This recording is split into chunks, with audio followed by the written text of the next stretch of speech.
bagay sa inyo kalat 2 kay pet. Ayan mga guys, no.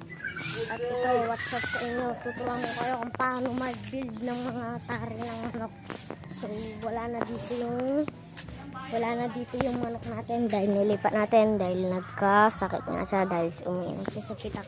Yun na, no. Kaya tuturuan ko kayo kung paano mag-tari. Nandito kasi yung mga collection ko mga guys. Yan, meron tayong biniling box kagapon na vlog ko dun sa tablet ko dahil vlog yung dalawang cellphone.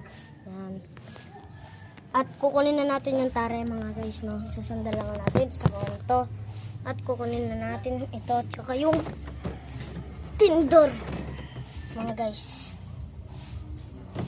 Yung gamit natin ito mga guys. Brr.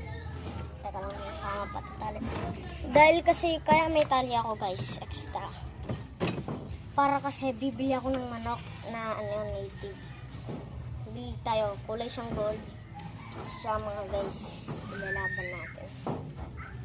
Ganda rin naman yun guys. Taga Santiago lang may-ari. Pero wala pa akong pera ngayon mga guys. So, balik na tayo sa tari, no? Ganito na mag-tari. Guys. Ganito lang mag-tari. Easy lang. Para may tela.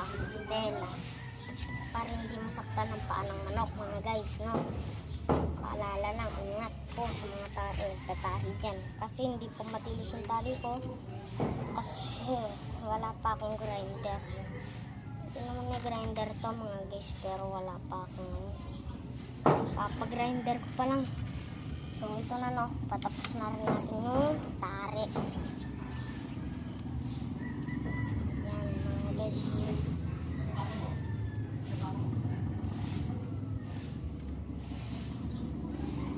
Yan, natin na mga guys. Yan, okay na siya. Kasi hindi ko na tinalik, baka mahirap. So tatanggalin na natin siya, no. Next naman, papakita ko po sa inyo mga itlog po ni golden girl po.